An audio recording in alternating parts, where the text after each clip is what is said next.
अब आप चाहे कुछ भी कहिए, वो पंडित वाला जो क्राइटेरिया ना, वो हम लोग अपने दिमाग से निकालने में थोड़ी सी दिक्कत है। हमारे लिए पंडित का थोड़ा सा जो एक स्टेटस है, वो थोड़ा सा पूजनीय है। तो उसमें हम कुछ नहीं कर सकते। उसको दरगाह जाते हुए देखना तो मेरे लिए खून खौलने वाली बात हो जा रही है। आज आज हम एक ऐसे विषय पर बात करेंगे जो हमारे समाज में बहुत गहरा होता जा रहा है।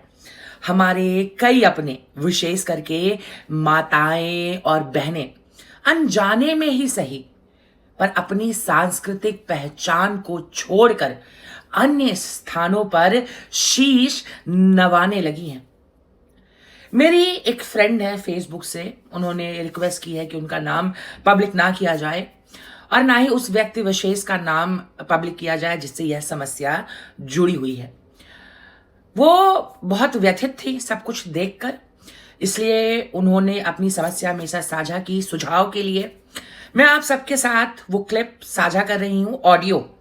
आप स्वयं सुने और अपने अपने तरफ से कमेंट सेक्शन में सुझाव अवश्य दें। पहले आप ऑडियो सुने, उसके बाद इस मुद्दे पर गहराई से, डिटेल में डिस्कशन किया जाएगा। यह बहुत ही गंभीर मुद्दा है। मेरी समस्या ये है कि जो मेरी मेड है, वो है ब्राह्मण, मगर वो जाती है दरगाह। वो भी जाती है हर थर्सडे को, कि मैं तो दरगाह जा रही हूँ, बाबा आए हैं, बाबा से हम दरगाह पे जाएंगे मजार में, और चद्दर चढ़ाएंगे और वहां रहेंगे, और जो भी करती हूँ मुझे नहीं पता, आई डोंट नो। मगर हर थर्सडे को उनको जाना है दरगाह। अब मैं उसको कैसे समझाऊं या मैं उसको क्या बताऊं? वो कह रही है कि मेरी तबीयत बहुत खराब थी, तो मैं जब से दरगाह जाने लग गई, जब से बाबा के पास जाने लग गई, तब से मेरी तबीयत ठीक हो गई। तो मैं उसका दिमाग कैसे घुमाऊं कि वहां ना जाए, क्योंकि मुझे ये सही नहीं लगता। आप हिंदू हैं, साथ में वो आप पंडित भी हैं। अब आप चाहे कुछ भी कहिए, वो पंडित वाला जो क्राइटेरिया ना, वो हम लोग अपने दिमाग से निकालने में थोड़ी सी दिक्कत है। हमारे लिए पंडित का थोड़ा सा जो एक स्टेटस है, वो थोड़ा सा पूजनीय है। तो उसमें हम कुछ नहीं कर सकते। उसको दरगाह जाते हुए देखना तो मेरे लिए खून खौलने वाली बात हो जा रही है। राम राम मित्रों, मैं रेवा द्विवेदी अपने चैनल पर आप सबका स्वागत करती हूं। आप सबने ऑडियो सुना, आप सबको पता पड़ गया है कि समस्या क्या है। तो अब बात करते हैं फैक्ट्स की। तर्क भी तो होना चाहिए वाद विवाद में। इसी बात पर वीडियो को दादा लाइक कर दीजिए और चैनल को सब्सक्राइब करके बहन जी के छोटे से परिवार का हिस्सा बन जाइए। देखिए कितने कमाल की बात है। जिस ब्राह्मण के पूर्वजों ने, हाँ, आयुर्वेद लिखा, सुश्रुत संहिता दी, वो ब्राह्मण आज कब्र पर धागा बांध रहा है। देखिए हम अक्सर देखते हैं कि हमारे ही समाज के लोग, कई बार हमारे ही परिवार के लोग शांति, दुख, दर्द के निवारण के नाम पर दरगाहों और मजारों के चक्कर काटने लगते हैं। क्या आपने कभी उन्हें समझाने की कोशिश की है? क्या आपको इन दरगाहों और मजारों के पीछे का सच मालूम है? क्योंकि इस्लाम तो कहता है कि सिर्फ अल्लाह की इबादत करो। आज मैं आपके सामने कुछ ऐसे तर्क रखूंगी जो आपकी आंखें खोल देगा। अरब देशों में मजारों का अस्तित्व ही नहीं है। क्या आपको पता है कि इस्लाम का जन्म जहां हुआ, उन खाड़ी देशों में, जैसे सऊदी अरब हो गया, सऊदी अरब में मजार और दरगाह की संस्कृति है ही नहीं। वहां कब्रों को पक्का करना या उन पर इबादत करना वर्जित माना जाता है, क्योंकि इस्लाम कहता है सिर्फ अल्लाह के सामने सर झुकाओ। यह मजारों का सिलसिला केवल और केवल भारत, पाकिस्तान और बांग्लादेश जैसे भारतीय उपमहाद्वीप के देशों में ही फला फूला है। देखिए सच्चाई यह है कि ये सारी दरगाहें, मजारें किसी चमत्कार की वजह से नहीं, बल्कि जमीन पर कब्जा करने के नियत उद्देश्य से बनाई गई हैं। इसे ही लैंड जिहाद कहा जाता है। देवभूमि की हालत देखिए।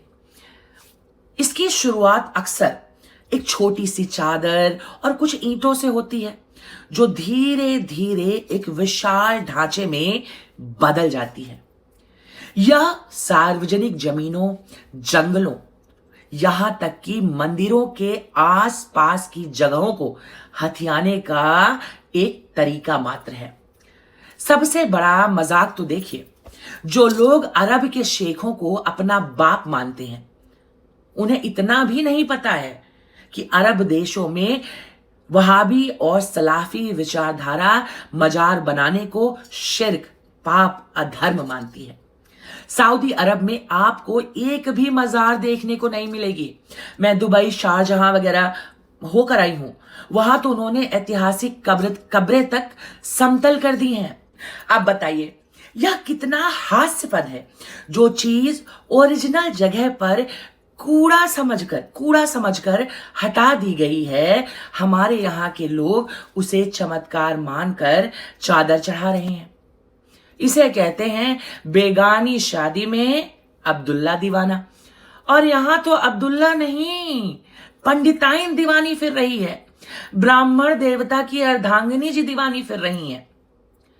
ये मजारें रातों रात फुटपाथ पर, पार्क में या पहाड़ों की चोटियों पर कैसे उगाती हैं? सोचिए, विचार करिए। क्या कोई रूह आसमान से उतर कर आती है, ईंट गारा लगाकर चली जाती है? नहीं मेरे भाई, यह लैंड ग्रैबिंग का सबसे आसान और सफल बिजनेस मॉडल है। फिर वक्फ बोर्ड तो है ही। एक हरे रंग का कपड़ा, 2 अगरबत्ती और कुछ ही दिनों में वहां पीर बाबा प्रकट हो जाएंगे। तर्क को रोकते हुए मैं आपको एक दिल की बात कहना चाहूंगी कि अगर मजारों पर, दरगाहों पर पीर फकीर के चक्कर काटने पर मन्नतें पूरी होती, इच्छाएं पूरी होती, चमत्कार होते, कष्ट मिटता, दुख मिटता, तो भैया विश्वास मानो, मोदी इस देश का प्रधानमंत्री कभी नहीं बन पाता। अगर दरगाहों पर धागा बांधने से, थूका हुआ पानी पीने से अगर कष्ट मिट सकता ना, दर्द मिट सकता, तो मुसलमानों का सबसे बड़ा सर दर्द मोदी कब का मिट चुका होता। योगी आदित्यनाथ, बुलडोजर बाबा का तो नामो निशान ये धागा बांध के, दरगाहों पर धागा बांध के कब का मिट्टी में मिला चुके होते। जो पीर फकीर मुसलमानों का सरदर्द नहीं मिटा पाया, वो तुम्हारे घुटनों का दर्द क्या ठीक करेगा यार। देखिए, ये तो रहा व्यंग। अब बात करते हैं मुद्दे की। आपको पता होना चाहिए कि अजमेर शरीफ की दरगाह हो या इस देश की कोई भी पुरानी दरगाह या मजार, पुरातत्व विभाग ने कई बार वहां सनातन धर्म के अवशेष जैसे खंभे, नक्काशी देखे हैं, पाए हैं, और यह प्रमाणित है। हम कितने भोले हैं कि जहां हमारे पूर्वजों का खून बहा, हम वहीं जाकर फूल चढ़ा रहे हैं। इसे श्रद्धा नहीं कहते, इसे मूर्खता भी नहीं कहते, इसे अज्ञानता कहते हैं। इतिहासकार सीताराम गोपाल और M.A. खान जैसे विद्वानों ने स्पष्ट किया है कि कई तथाकथित सूफी संत वास्तव में जो इन्वेडर्स, आक्रांता होते थे, उनके अग्रिम दस्ते यानी एडवांस गार्ड होते थे। उनका काम तलवार से नहीं होता था, बल्कि मीठी मीठी बातों और चमत्कारों के जाल से हिंदुओं का मन जीतना और धीरे धीरे उन्हें मूल धर्म से काटना था। आज की दरगाहें उसी सिलसिले की विरासत है। इतिहास गवाह है कि भारत की अधिकांश प्रसिद्ध दरगाहें और मजारें हमारे ही तोड़े गए मंदिरों के मलबे पर खड़ी हैं। सूफी संत कोई शांति दूत नहीं है, बल्कि आक्रांताओं के अग्रिम दस्ते हैं। वो, उनका काम मीठी बातों और तथाकथित चमत्कारों से हिंदुओं का ब्रेन वॉश करना और धर्मांतरण करना है। एक ब्राह्मण का अर्थ होता है ब्रह्मा को जानने वाला।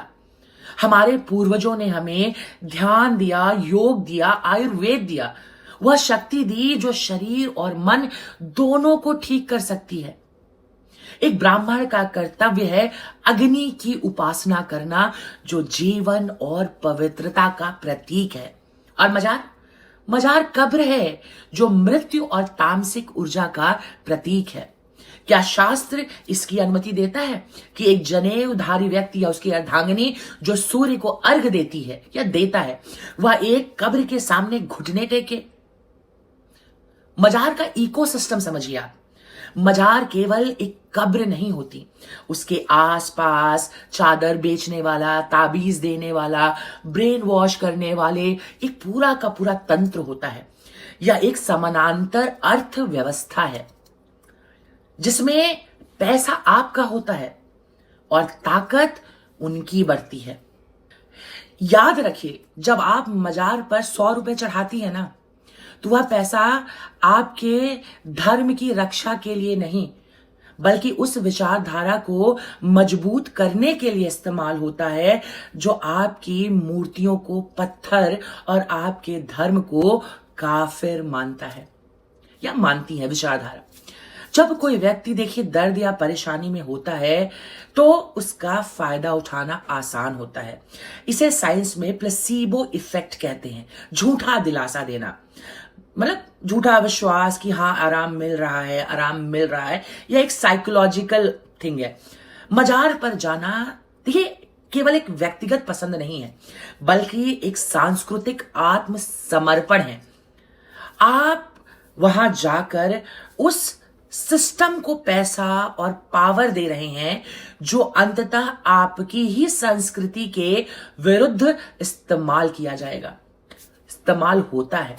इसे ही सॉफ्ट ब्रेन वॉशिंग कहते हैं। पहले आस्था बदलो, फिर निष्ठा अपने आप बदल जाएगी, है ना। तो ये पूरा एक सिस्टम है, जमीन हथियाने का, धर्मांतरण कराने का। कुल मिलाकर इनका जो मकसद होता है जिहाद, तो चाहे लव जिहाद हो या लैंड जिहाद हो, कुल मिलाकर it is all about their मकसद।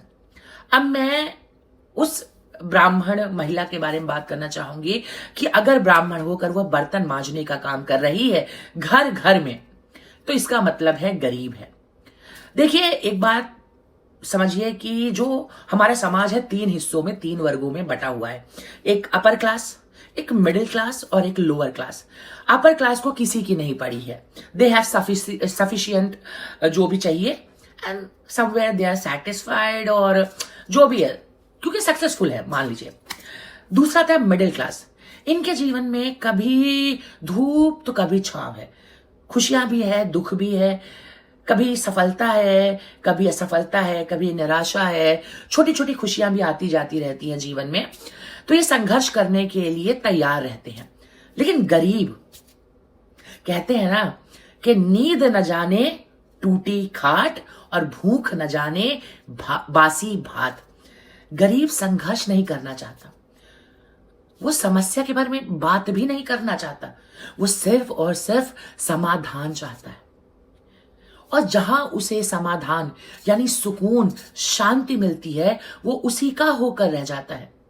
आप देखिए, चाहे ईसाई मिशनरीज हो या ये इस्लामिक जो गैंग है जो धर्मांतरण कराते हैं, ये ज्यादा से ज्यादा गरीब, अपाहिज, बीमार लोगों को ही टारगेट करते हैं, क्योंकि इन्हें मालूम है कि इसके पास दुखती रग है, इसको दबाया जा सकता है।